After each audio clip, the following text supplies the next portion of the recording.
So that's the essence of the soul contract process, what we're going to be doing over the day.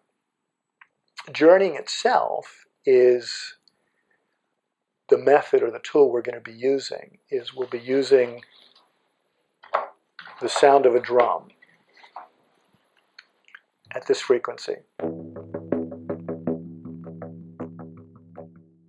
And the drum does the work. That's a theta rhythm of 4 to 6 cycles a second. And your brain synchronizes to that frequency, and interesting things happen.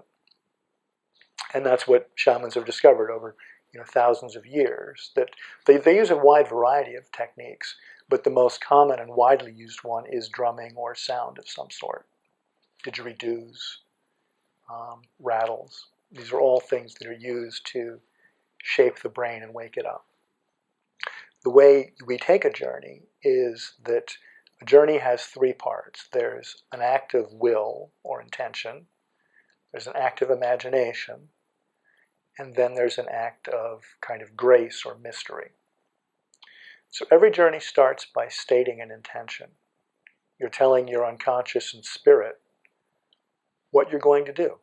Just like, if you're leaving the house, you can just go wander the streets, or you can decide, I'm going to the ice cream store to get a chocolate ice cream cone, and that guides and orients you. So if you find yourself standing in a crossroads thinking, wait, oh, that's right, ice cream. Well, the intention is exactly the same thing. It states where you're going and what you want to do. So in shamanic experience, we live in a 3-layered universe. The middle world is everyday normal reality. Then below that is the lower world, and above that is the upper world. So each journey will have, my intention is to go to middle, upper, or lower world and do something. So the way we're going to work is we'll state the intention out loud 3 times, then you'll put on a blindfold, darken yourself, and sit back and listen to the drumming, or if you're doing this at home, put on the headphones and start your drumming tape. Then as the drumming starts, what you do then is an act of imagination. You imagine yourself leaving your body here and going somewhere in nature that you know, somewhere that has a connection to the earth. So it could be your backyard, could be a park, a beach, somewhere that's known. You want to start with somewhere that's known. And imagine yourself going there. And then when you reach there, you go into the earth. You can lie on the ground and just sink down, or you can follow a tree root or a tunnel, a staircase, an elevator, whatever you need in your imagination to go into the earth, to go down, is what you do. So that's the act of imagination. And then at some point, as you go down, you will find yourself in the lower world. And that's sort of when grace and mystery take over. And as I said before, just be open to the process. Be open to whatever it is that happens. When it's time to return, at the end of the journey, I will play a callback signal, which is 4 cycles of 7 beats.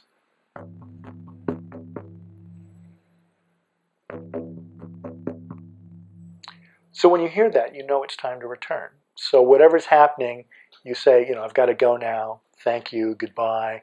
And then there's a quicker tempo for 45 seconds or a minute. And then just retrace your steps. So if you went down the stairs, come up the stairs. If you went down a rabbit hole, come up the rabbit hole. Just find your way back. Come up to the garden, come back into your body, into this time and this place. And then when you're ready, open your eyes, come back, and write down your experience, whatever it was. It can be words, can be images, could be song. Just get it all down, because like a dream, a tremendous amount can happen, and it can fade very quickly. So just get it down as quickly as possible. Don't worry about making sense of it.